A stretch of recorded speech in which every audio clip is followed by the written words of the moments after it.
Wednesday brings to an end also campaigning for UK's general elections. Voting is scheduled for the 4th of July.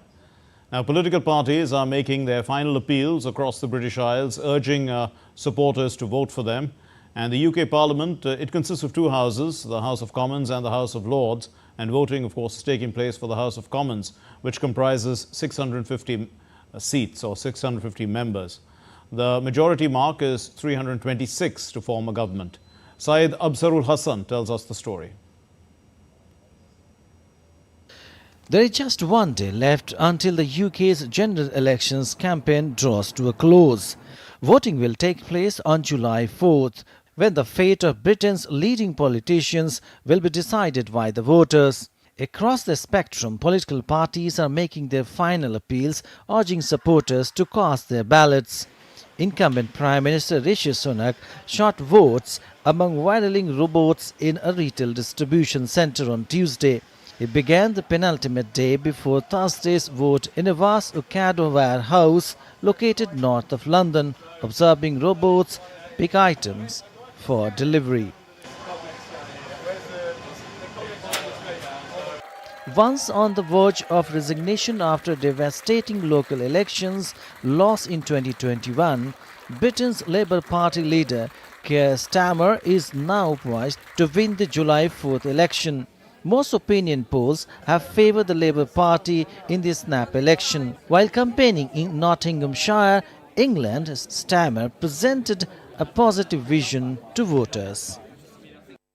We're campaigning with a positive case to take to the electorate, all about change. And what a contrast to the increasingly desperate negative campaign that the Tories are running. They've literally got nothing to say to the electorate as we go into Thursday. We've got plenty to say, because this campaign is about change, it's about turning the page and rebuilding our country.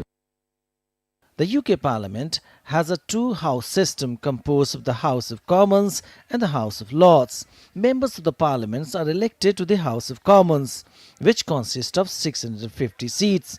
A party needs to win at least 50% of seats, that is 326, to secure a majority in the House of Commons. The Prime Minister is typically the leader of the party that commands this majority. The monarch, currently King Charles III, invites the leader of the majority party to form a government.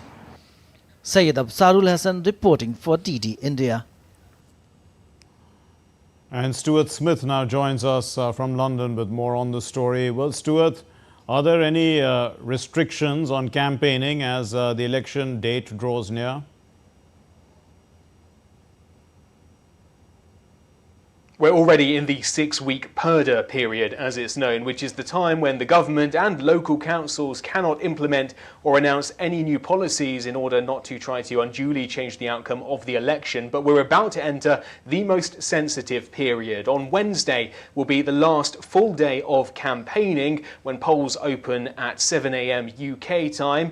Then campaigners must stop, and the rules are very strict. Broadcasters must not air anything that could end up changing voters' minds over the course of the day in order to try to create a as fair playing field as possible. So a voter that gets up and votes early at 7 a.m. in the morning will have the same attitude to the election as one that votes later in the day. That purdah period, though, coming under scrutiny from a host of IT experts this week who have signed a letter suggesting that they believe broadcasters should be able to counter misinformation on the election day itself. They fear that if there are any deep fake videos or significant publishing of misinformation on other online platforms perhaps, then no broadcaster would be in any position to debunk them, and that could end up changing people's minds. So the new realities of a world in which social media exists butting up against traditional UK election protection systems.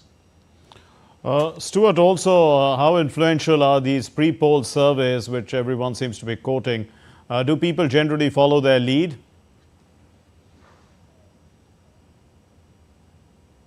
Yeah, the first thing to say is that people do tend to follow the lead, but the second thing is that they're not necessarily accurate. Every election over the past few decades has suffered from deficiencies, and one pollster, a respected one who managed to call out pollsters before and correctly predict the outcomes, has suggested that the same is happening again, that the Conservative defeat is being overestimated and the Labour win is being overestimated as well. He still thinks, this analyst, that there will be a large Labour majority, but suggests there should be caution amongst pollsters that think this is a done deal. It's also the message that the leader of the Labour Party has been spreading to his activists, that there should be no complacency here, that Labour have lost elections before when things seem to be going well and done worse than expected close to election day itself. But while complacency could be something the Labour Party is warning against, apathy is something the Conservative Party are trying to warn against. They say that actually, the Prime Minister said earlier, 130,000 votes could make a difference if Conservative voters choose to vote rather than either stay at home or vote for another party. So Prime Minister Rishi Sunak urging people to go out and vote for the Conservatives, even though the polls suggest they are in no chance of securing a comeback. Stuart Smith in London, thanks very much.